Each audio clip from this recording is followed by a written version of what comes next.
Mac has told us quite a few times that he really loves the back end of the defense. You guys go 4 deep at safety. There's really not much of a drop-off. Just kind of go over those 4 guys and how strong they are, and really is there much of a drop-off if you go from one to the other? One of the things we started out this when we started spring and when we went into fall camp, we wanted to develop depth.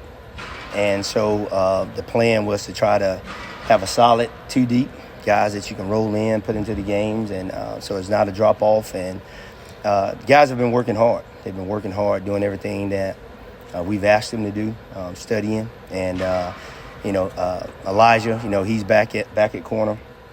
He's doing a great job. He's doing a great job just being a leader, in the room.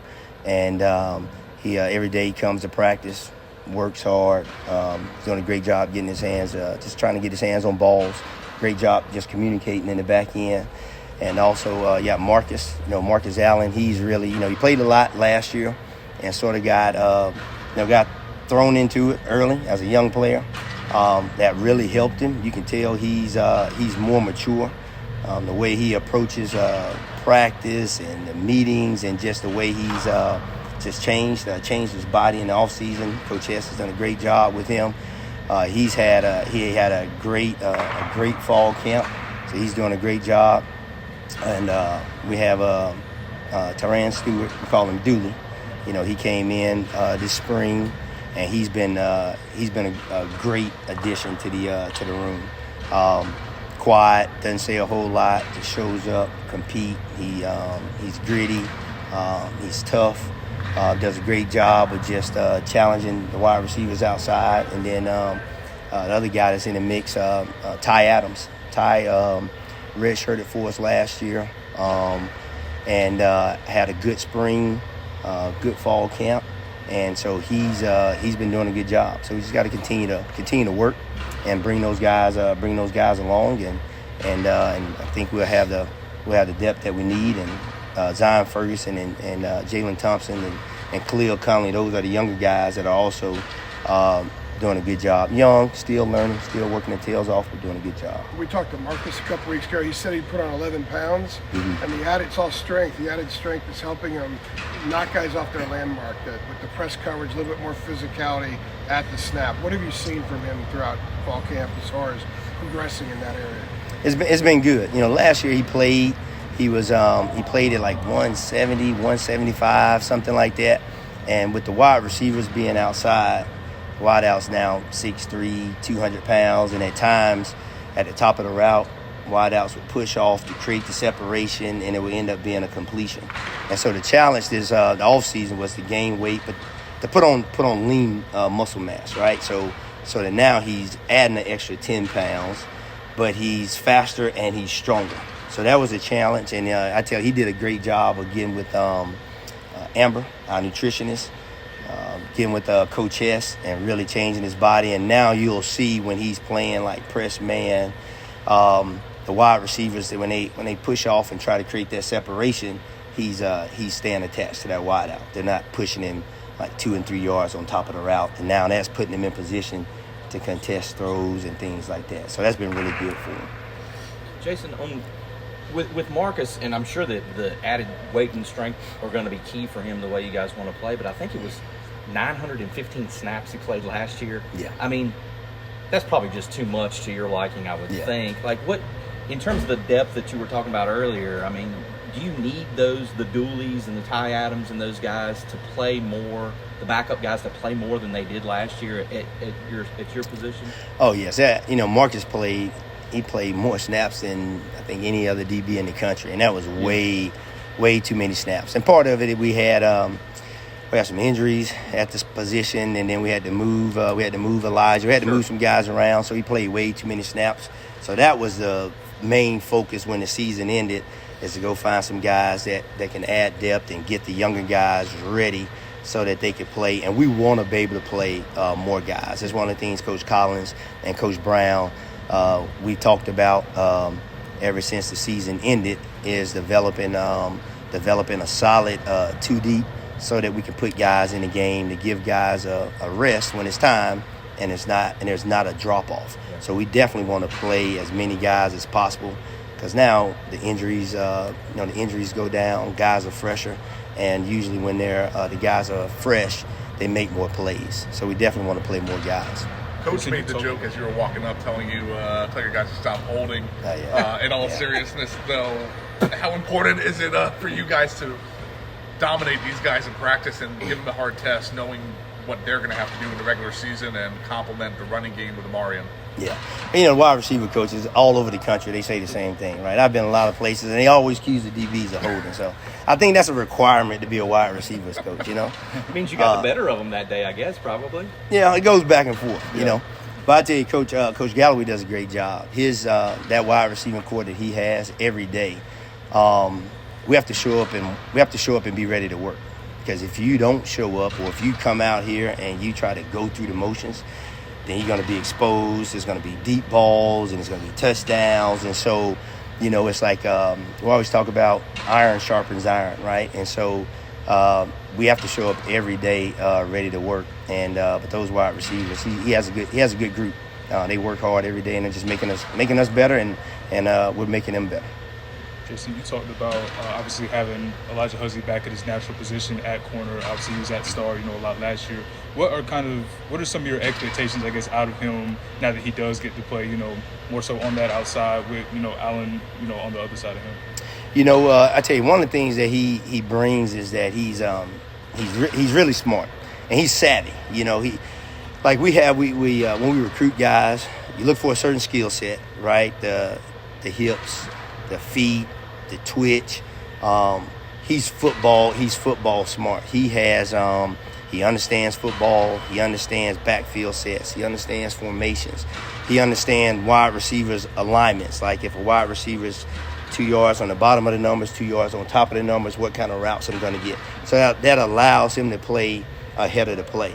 And also he does a great job of just communicating to, if he's working with the star on that play, or if it's the strong safety or the free safety, he does a great job communicating, because last year he was the star, and now sliding back out at corner, he sort of understands the defense and where all the pieces fit.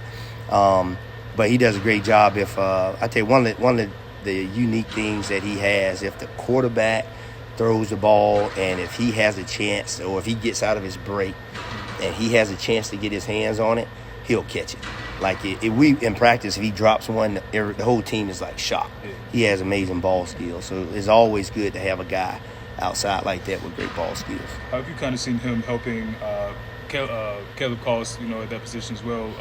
When we were talking to Caleb a few weeks ago, he was kind of citing how he, learned from Huzzie and the things that he did at that star position. How have you seen him kind of helping him out there learning that star position? He did. I tell you, Huzzie does a great job of, and like that was the challenge, right, to create the depth. And we put it on like the older guys. So we put it on like, hey Huzzie, last year he helped Caleb a lot. And like this year, when Dooley came in, he was helping Dooley. Ty's a redshirt freshman, so Marcus Allen's been helping Ty. So we took an older guy, and it's your job to help this younger guy. So help him out on the field, and they spend a lot of time with each other, right? And they come see us and ask questions, and we meet with them. But a lot of times we talk about having Coach Brown talks about all the time having a player-led team. And we put it on our older guys, to teach those younger guys. And I tell you, Huzzie and Marcus, they've done a great job. Where do you feel like from what you've seen and had to go up against in practice, where do you feel the wide receiver group is in terms of talent against maybe the rest of the ACC? I tell you, those guys outside, they're fast. I mean, they can run. From you take like JJ and Chris Culliver, Nate, and even Ship and all those guys, they can stretch the field on you. They have a huge catch radius, so if the ball is close, they have the ability to come down with it. And so from with us, it's a huge challenge, because now we have to cover the wideouts, and at the same time, with the way our offense is, the wideouts they do a great job on the perimeter as far as blocking. And now, we call it a push crack, where now they'll push and we think it's a pass, and at the last minute they'll put their foot in the ground and come crack a safety, and now they force us to come tackle Amarian, And so they do a great job of just forcing us to. You have to be disciplined and you have to be honest. And if you're not, then that's a chance of an explosive. But do the college rules favor the offense? And if so, I mean, how do you combat that? Meaning, just the rules in general. Rules in general. Yeah. I think just the you asking the defensive guy, we'll say yes, but naturally, right. But I think it's just college and NFL, just the way the game is now with the tempo, the spread offenses. Teams be able to line up and wide, like we call it, like 3-by-1 open looks, right? Then they can shift and bring a tight end back into the backfield, and now they can load the box and they can hand the ball off. So I think it is tough on the defense, both in the college level and in the NFL level, just from the way the game has changed. I do think it is difficult. Keeps you on your toes, I imagine. It definitely keeps you on your toes. It forces guys to study a lot of film, because teams can do a lot of different things out of and get in multiple. I give you multiple looks with the same personnel groupings, right? And so, yes, we do have to study a lot of film, and you have to prepare for a lot of different things. Going back to my original question about the back, but the depth of the safeties, what I wanted to get to with that was with the quality, the level that they're playing, and both Jeff and Mac have said they're playing at an exceptionally high level. How does that help the guys at the edge, especially if they're going to be a little bit more man coverage, given the way the defense is structured this year? If those guys could be so trusted, how does that make the corners better? Well, we talk about it all the time, and we talked about it this morning. The rush and the coverage works together, right? So, and the guys in the back end, they want the interceptions and they want the PBUs. And in order to get the interceptions and the PBUs, we have to cover and have to play tight enough coverage to allow Ruck and Dez to get to the quarterback. They get to the quarterback, now the quarterback is throwing the ball off schedule, right? He's on his back foot. There's a bad throw, the timing is off, and that allows us to get our hands on the ball. If we cover well enough and there's no place for the quarterback to go with the ball, now the D-line and the guys up front, they get a chance to get the sacks and the tackle for losses. So we talk about it all the time and every day, that the coverage and the rush works together, and you'll see the guys, like if there's a sack, the guys the guys up front, they're thinking the secondary, and if it's an interception, the guys in the back end, they're thinking the guys up front. So it's been the coverage in the front works together, so it's been really good. Jason, just working under Jeff now, Collins, how has his approach, just the aggressiveness of it, changed or freed up the way that you coach your guys, the way that you want your guys playing? Like, how do you see the differences there just with what he wants to do and what you're coaching your guys to do? Well, I tell you, he's done a great job just coming in and getting to know each player on the defense, and watching film and studying film and finding out what each guy, what his strengths and what his weaknesses are. And he's done a great job of just coming up with the scheme and putting guys in positions so that they can play towards their strengths. And I think that's what you see just a lot of guys in certain positions and doing things that they do well. And because of that, that's that's why you see you see like the pressures and and things like that.